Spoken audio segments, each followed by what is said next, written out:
Hi, Paul Slackus, Good News Broadcast, speaking to Stacy Debroff. Hi, Stacy. How are you? Hey, Paul. Great to be back with you. It's always great speaking with you. You're Mom Central founder and president of this, okay, fantastic. But you also are a lawyer. I didn't remember that.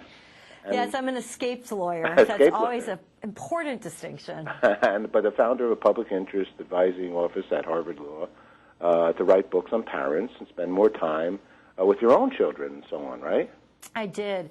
I think that one of the things that we find, and one of the topics we're going to talk about today, is how exhausted today's moms are. We feel drained and depleted, and what I realized at the time when my kids were 4 and 5 is that I wanted to do something more creative, work from home, because it was exhausting going off to the office and worrying about the loads of laundry that weren't getting changed and all the things and the ways that kids need attention. And I think that in many ways we're looking to reinvent what it means to be a mom, just so that we can be really available and not feel this constant source of stress and feeling this constant sense that we need to energize our lives. Okay, well, what are some things that a mom can do? What can my daughter do?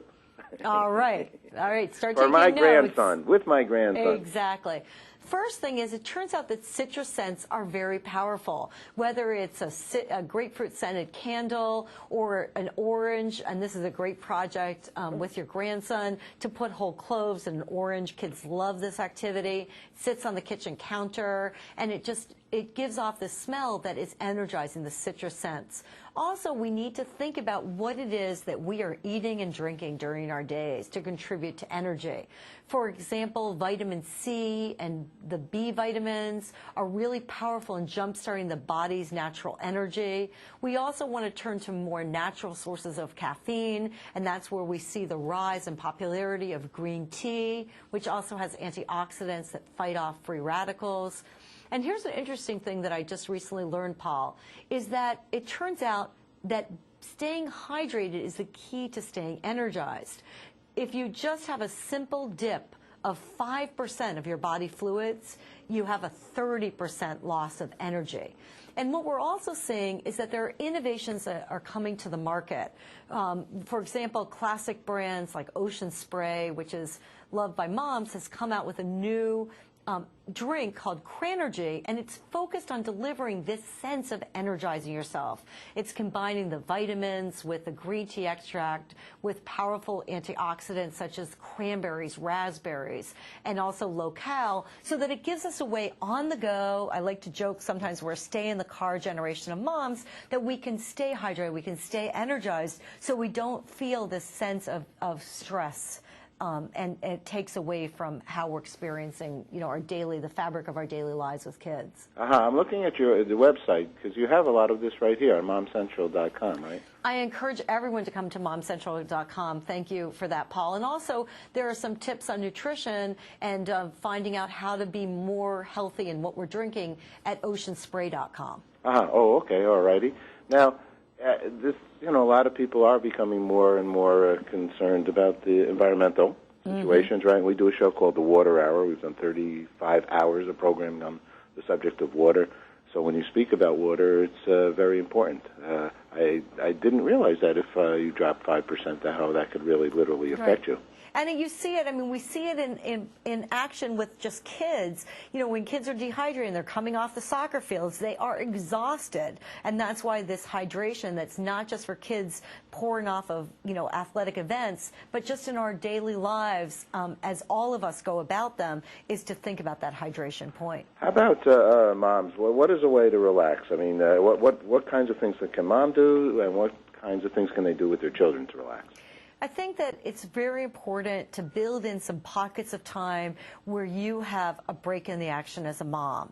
And so whether it's taking advantage of nap time, to take a long, luxurious shower, to catch up on a few pages of your novel, to talk to a really close friend, these are things that re-energize us during our days. And also, sometimes, and a great technique is to call a mom's timeout. You call timeout for yourself, and the kids are looking at you going, you can't call timeout for yourself. You're like, I am.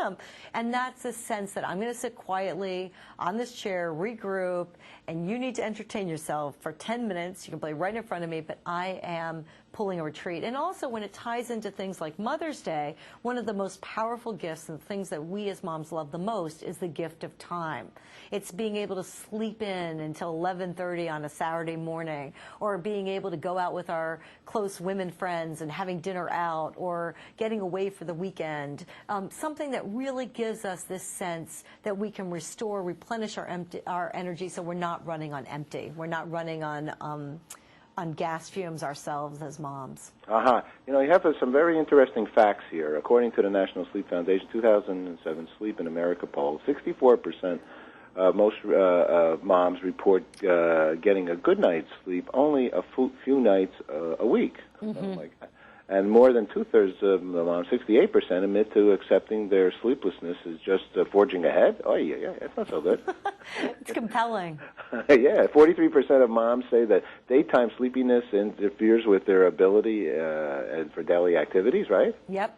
I mean, these are big numbers. They are big numbers, and that's why you ask any mom you know, and we say, I don't know, I just always feel so tired. It's because we are tired. We're not sleeping enough. We're not taking good enough care. And what we realize is that it takes a tremendous amount of energy to raise our kids, to be fully engaged with them, and we have to replenish our energy first. We somehow take care of ourselves last, but when we're running on empty, it means that we don't have the energy to engage our kids and to be doing the things that are all clamoring for our attention without just ending up in a collapse heap in a sofa. Here's a good Mother's Day present for guys, all right? On the average, women spend 2.2 hours a day doing chores compared to 1.3 hours a day for men. Now, you don't have to just only do that on Mother's Day, right? I mean, men have to also, we should have an equality here, right? That's right. Okay, you're raising the flag, Paul. That's it. All those men out there up causing us an extra hour of stuff. Next year when we do this interview, I want to see those numbers change.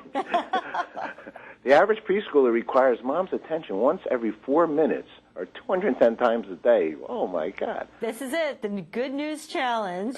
It's Wow. true, and it's compelling. Okay. Well, anything else we should share at this moment, Stacy? I think that's it. Okay, great. All right, well, thank you. The site is looking wonderful. Congratulations on that. Thank you, Paul, and congratulations on your new overhaul for Good News. Thanks. The names of your books also, are they? Can people get those as well? Yep, they can find them on Mom Central, everything from the Mom Book, which has 4,278 tips for moms, to the Mom Central Ultimate Family Organizer. They're all available there online. And your kids are lucky to have you. Oh, thanks, Paul. And happy Mother's Day. Thank you. Take care, Stacy. Bye-bye.